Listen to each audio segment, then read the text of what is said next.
Hello po mga kaibigan, welcome po kayo sa YouTube channel ko. Magbabahagi po ako sa inyo ng kapangyarihang bertudis ng may wagang mutya ng Tres Pico Bato. Kapag nakakita po kayo ng mutya na ito, ay kunin po ninyo at ingatan dahil makakatulong po ang mutya na ito sa inyo. Ang mutya ng Tres Pico Bato ay pangkalatang proteksyon laban sa kulam, sa barang, sa palipad angin, sa masamang engkanto, sa masamang elemento, sa masamang espiritu, sa usog, sa kapangyarihan ng mga aswang. Pangontra din ito sa sumpa at diskomunyon.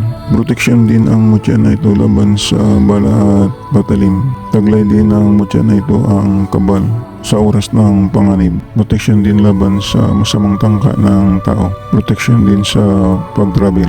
Nagpapaywatig din ang mutya na ito kapag may panganib na parating.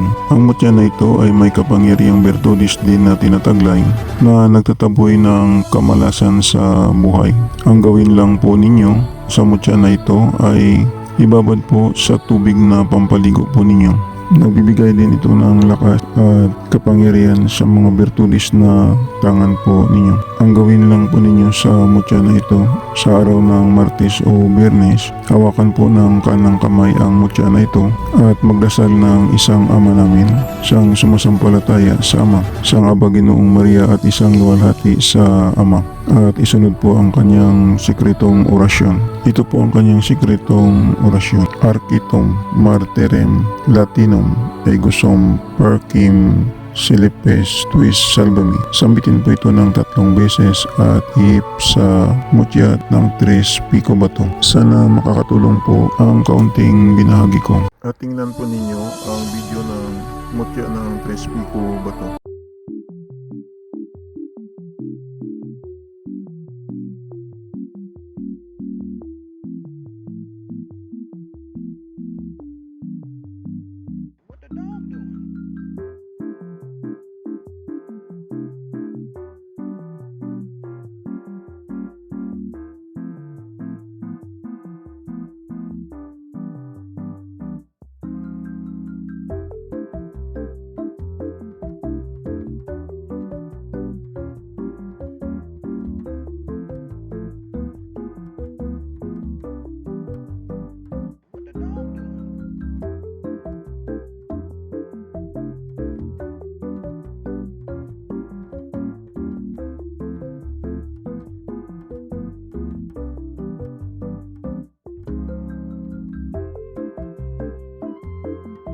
Sa mga viewers at subscriber ng Milagro de Santo Cristo, maraming salamat po sa inyong panunood at maraming salamat din po sa pag-follow po ninyo sa aking shop sa Shopee at sa aking Facebook page ng Milagro de Santo Cristo. At mag-subscribe naman po kayo sa YouTube channel ko.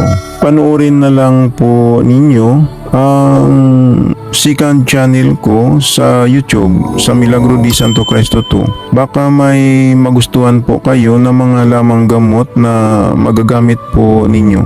Paalala lang po, ang mga maywagang dasal at orasyon na binabahagi ko sa inyo ay gagamitin lang po ninyo sa kabutihan. Gumagana na. Ito hindi na kailangan ng 49 days na dasal. Ang kailangan lang magdasal kayo sa Panginoong Hesus sa gabi bago matulog. At pagkagising ninyo sa umaga magdasal din kayo.